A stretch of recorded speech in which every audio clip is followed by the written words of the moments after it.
We already saw a video this morning about some examples of how theater and performance have played a role in robots, or how robots have played a role in theater and performance.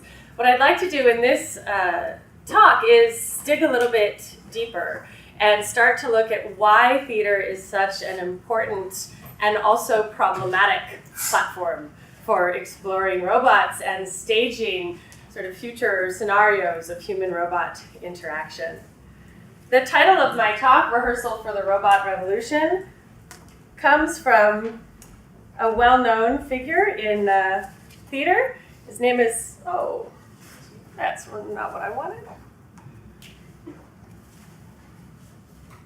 How do I do this?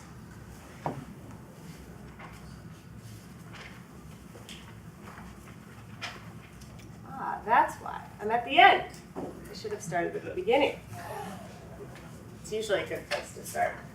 So the title of the talk, Rehearsal for the Robot Revolution, comes from a well-known theater figure, Augusto Boal. And he was a big advocate for theater for social change.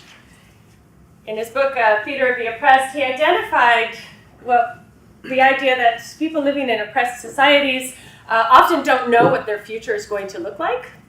And so theater provides a really important and empowering platform to rehearse possible futures and possible outcomes for possible futures, right? And so he used a series of improvisation techniques and staging so that he could transform spectators into what he called spectators. And likewise, I think we're in a similar position where we're being told from a lot of different angles, from the popular media and from research communities, that robots are going to completely transform our way of living, and we better be ready for this robot revolution. And likewise, I think theater still provides an empowering platform in this case, where we can sort of imagine and dramatize what these futures might look like, in essence, rehearsing for our own revolution. Now, this idea of robots being a useful, or theater being a useful platform for robots is not new, of course. We have been imagining what a future with robots will be far longer than we've had actual robots to live with, right? This is true in RUR. It was true before RUR, before the word robot existed, all the way back to the Greek mechane. But what's changed now is the proliferation of robot technologies, no longer just to sort of control the mechanisms of the stage, but actually where robots are taking center stage and acting, functioning as actors in live performance. And this is true of one example, maybe familiar to those of you from this part of the world, of Global Creatures' production of King Kong. Took place in Melbourne 2 years ago.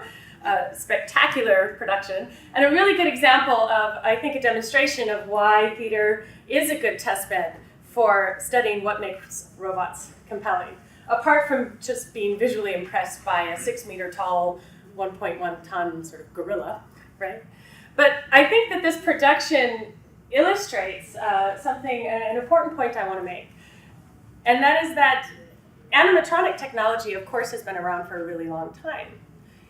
But theater, unlike film, because of the exigencies of live theater, requires different things of robots. They have to be able to behave reliably, robustly, in a state of continual animation, and also safely, right?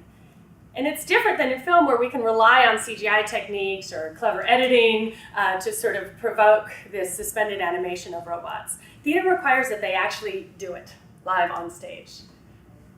Now, it's we have a case, in this case, that when machines or robots sort of misbehave in film, it's usually because the script requires them to do so, right? But if they do it on stage and in the live performance, the misbehavior is probably, as Stellar pointed out, more likely a result of malfunction. And so when you're working with robots in live environments, in live performance, you, especially if you're a theater artist, go to great lengths to prevent this from happening, right? And so we get examples of human-android theater, or robot theater. These are examples from Oriza Hirata's productions at Senedan Theater Company, of iWorker and Sayonara that features the Geminoid. And basically, through these teleoperated robots and these highly scripted productions, we eliminate all possibility for something to go wrong, right? And these experiments sort of capitalize on the fact that theater is a narrow, tightly confined control domain.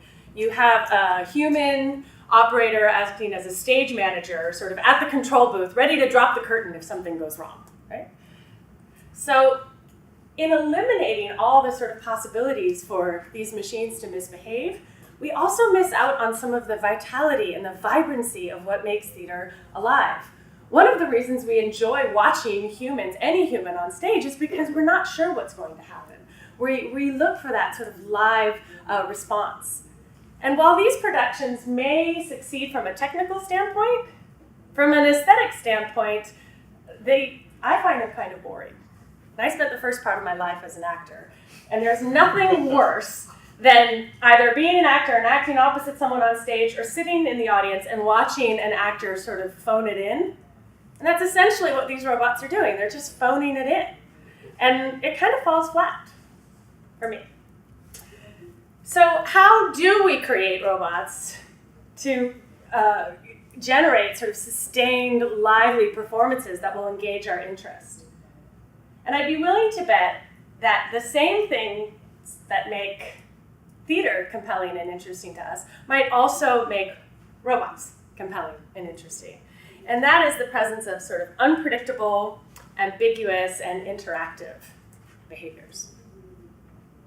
And what I'm suggesting here is that precisely the same things that might result in misbehaving machines are also their greatest source of what interests and captivates us. Very much like some of the things that Matthew suggested, this element of mischievousness, yeah? And there are a couple of ways we can think about approaching this. And I'm going to suggest that for the next few minutes we think about two approaches to designing behaviors that are ambiguous and interactive. One is through scripted dramaturgy and scripted dialogue. This can be either spoken dialogue or dialogue that's sort of entered and through text-to-speech engines. Or we can think about expressive motions and choreography. And this was the approach, this latter approach was what we used in the Pygmalion project. There was a clip from it in the earlier video that we saw, collaboration that I had with Northwestern and Disney to create a platform for automating marionette motion. Basically using the abstracted motion and language of motion native to marionette puppetry to tell the story of Pygmalion without dialogue. And the nice thing about approaching this sort of use of robots and theater and narrative strategies from this perspective is that we sidestep for a moment issues about anthropomorphism or sort of the aesthetics of the robots, and it allows us to look at what the fundamental structures of theater and performance are, without paying too much attention or distinguishing between what the robots look like or how they're controlled, whether or not it's a hybrid control or a teleoperated system or autonomous control, and focus essentially on what theater does really well. And what theater does really well is it sort of creates believable, sustained, artificial, embodied characters that evoke empathy and stimulate our imaginations. So before we go forward, I want to go back a little bit. And I want to think about what happens when we watch bodies move in any scenario. And to do that, I'll look at this example. Does this work? No. It did work. Try it again. Great, here we go. So this idea of perception, what happens when we perceive bodies in motion? And this great example from 1946, Heider and Simmel's work, where they basically showed this animation, or stop action animation of geometric shapes to a group of people, and they asked them, what's going on here?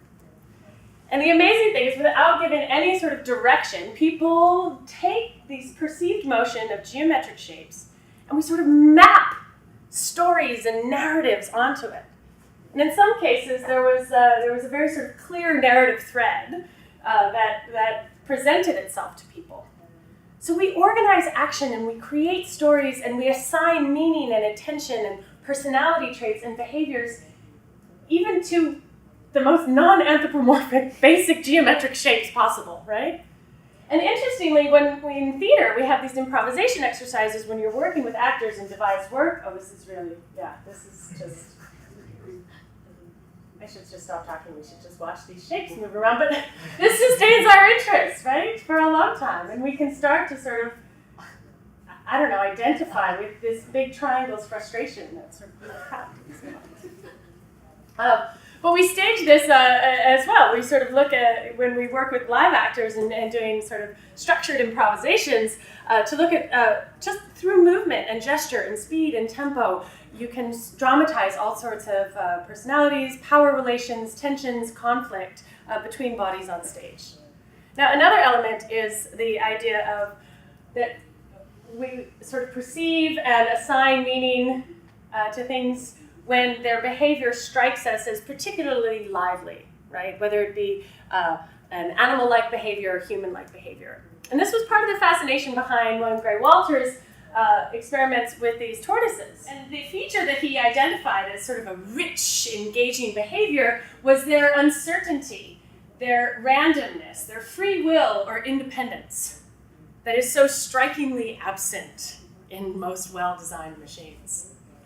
Essentially, what he's saying that from an aesthetic and from a sort of psychological standpoint, the machines become more engaging when they stop functioning like well-organized machines and they start misbehaving.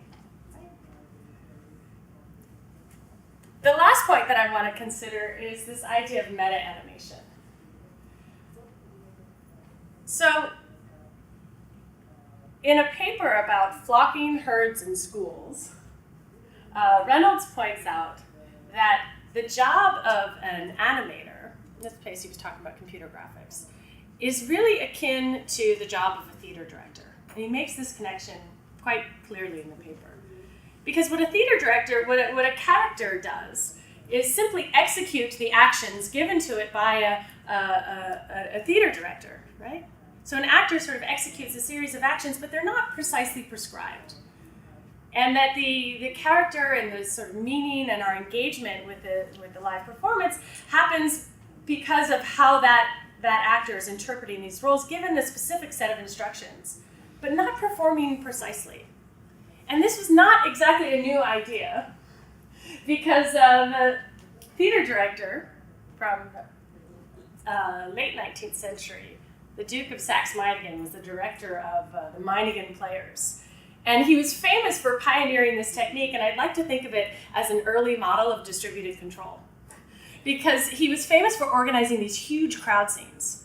And obviously, when you're directing hundreds of people on stage, in this case Julius Caesar, you can't tell everybody a highly choreographed sort of every motion precisely. So he gave actors general descriptions about how to sort of behave and what to do, and allowed them to rely on their local information and their sort of individual choice and sort of operate within a certain set of commands. And these productions were famous. No one had ever sort of organized this much human activity on stage before. And similarly, this is what we have with meta-animation strategies. So what I'm suggesting here is that we can use improvisation and narrative strategies to generate unpredictable, ambiguous, and interactive robot performances. So the idea is that we don't over-engineer our performances, but we allow room for sort of open-ended and playfulness in interactions, and we allow systems ability sort of within a certain structured improvisation narratives to unfold. And one place that you see this happening is in not just in performance, but also you can, I'm suggesting that you can use it when in HRI studies, and particularly in the study of social robotics. This is work from Reed Simmons' lab at Carnegie Mellon, and they've been experimenting for a long time with embodied social agents. In this case, they're robot receptionists or roboceptionists, And they've gone through a couple of iterations. What's interesting about this, the fourth iteration of this, which is this game-playing robot, Victor Gamebot is his name, and is the idea that they've worked together with a playwright and a dramaturg, Michael Chambers, who's now at UC Santa Cruz. And whereas all the robot receptionists were sort of designed to be useful, helpful, very friendly, they programmed this very different character for the Scrabble playing Victor. He's got a kind of snarky personality. He's pretty mischievous. He's insanely competitive, and he really hates losing. I'm not sure if he cheats, though. That would be a really good question. But the idea was together working with a playwright is to uncover that it's actual choices that compose character. And the character is integral to sort of a plot. And plot and conflict are crucial to maintaining our engagement. So not only do we have this sort of competitive strategy, because implied by the game, but there's also this story that unfolds and that comes out over time about who Victor is, what his personal backstory is, where his family comes. He's got this fictional character that can remember playing with users and sort of establish a relationship with them, and this plays out through dialogue and through dramaturgy. And it's my intention that we can use this strategy or this idea of systemic dramaturgy, applying to my own research with Zhenghua Tan and his sociobot, and this is at Aalborg University. We have an agreement at the moment to work with an elderly care facility on the sociobot. This is an interactive social robot. It's got a set of cameras and a microphone arrays. It's got sort of some directional sensing so that it can turn and face you. It's got some memory so it can remember your last interaction. It has facial recognition software as well as audio recognition. And we're working with speech engines and sort of combining all of these signal and information processing systems into an embodied social robot. The thing I want to do is add dramaturgy to it, so that you don't just have, rather than having all of the interaction be sort of provided and by a sort of neutral character, and all the input is actually coming from the human user, you actually have a strong personality, a robot with preferences, with beliefs, with attitudes, with maybe a snarky personality, maybe all the idiosyncratic traits that we associate with humans as sort of something to push back against that interaction. Right? And this is the stage for future work. We're just beginning this, but I have great hopes. And as we sort of think about how robots are used on stage and how they're used in research environments and demonstrations, it can be kind of difficult to navigate what we're talking about, but it's useful to have sort of an ontology or a map for sort of what level of control, what level of autonomy, and how these factors connect with what we're actually seeing on stage. And David Liu has made a first attempt. This is the only attempt that I know of, and I think it's a really useful one, to sort of map the different types of robots that we see in performance and the different types of robots that we'd like to see in performance and how they're used according to these axes of autonomy and control, right? And this last one, of course, is the one that doesn't exist yet, right? The one that still exists as a possible future and a possible outcome. And this one he had no example for. It was so we're still waiting for that one to be developed. There's room to be done. But it's a useful way of thinking about what we mean when we talk about robot actors, right? At what point does a robot make a decision, an intelligent, informed decision about when to enter, when to exit, how to give a line reading, right? And when can we say that they're sort of truly interacting in these sort of open-ended ways? I'd like to end with a quote from Yashia Reichart, who after Cybernetic Serendipity wrote this amazing book that Louis Philippe turned me on to, which is Robots, Fact, Fiction, and Prediction. And she suggests that innovation in robotics could well come from art as well as from industrial robots, because the goals of art are not clearly defined.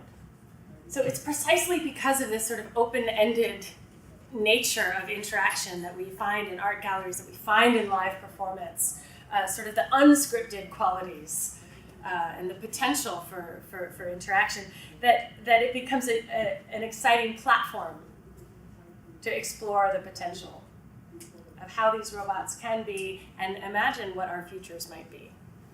So I hope to have convinced you that theater is a really useful and sometimes problematic platform for imagining and rehearsing for the robot revolution and imagining possible futures and possible outcomes.